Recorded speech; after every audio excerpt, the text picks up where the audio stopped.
दुसरा Yes. नियम बाबांसाठी, specially जे कोणीही मुलाखत बघणार आहेत, बघत आहेत, त्यांच्या सगळ्यांसाठी मला हे सांगायचंय की बाहेरून येताना तुम्ही दारात असताना त्यावेळी एकदा मनाशी हुकायचं की मी दिवसभर ऑफिसमध्ये होतो, मी बिझी होतो, मी माझ्या कामात होतो, पण आता मी घरात एंट्री करतोय, मी माझे सगळे स्ट्रेस, माझे सगळे कामं, माझा सगळा थकवा मी बाहेर ठेवून जाणार आहे, कारण मी आता मुलांना भेटणार आहे.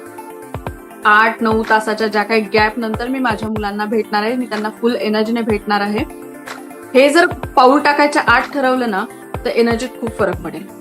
मग मुलांना दिसेल की अरे आपला बाबा मोबाईल नाही बघत आहे, आपला बाबा आल्यावर आधी आपल्याला भेटतोय. एक गंमत सांगते, विचार करा, लहान मुलाने फोन केला बाबांना, बाबा म्हणाले अरे मी जरा कामात आहे, मी नंतर बोलतो, अरे मी ना जरा मित्रांमध्ये मी नंतर बोलतो, माझं खूप काम पडलंय, मी तुला नंतर कॉल, मी ड्राईव्ह करतो, मी तुला नंतर कॉल करतो.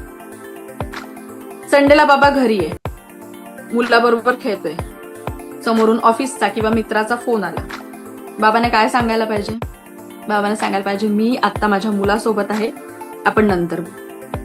हे जेव्हा मुलगा बघेल ना तेव्हा तो जेव्हा एक 10-12 वर्षाने मोठा होईल, टीनेजर किंवा प्री टीनेजर एज ग्रुपमध्ये असेल, कॉलेजला जाईल, या मुलांमध्ये हल्ली खूप फॅड आहे की नाईट आउट्स करायच्या, मित्रांबरोबर चिल करायचं, पबला जायचं, म्हणजे ही गोष्ट कुठेही आता खेड्यापाड्यापासून सगळीकडे पसरली आहे. मग अशा वेळी समोरून मित्रांचा फोन आला तर हा मुलगा सांगेल नाही मी आता आईबाबांबरोबर आहे, आपण उद्या भेटू. हे संस्कार तुम्हाला उद्या मुलात हवेत तर तुम्हाला आज काम करावं लागेल.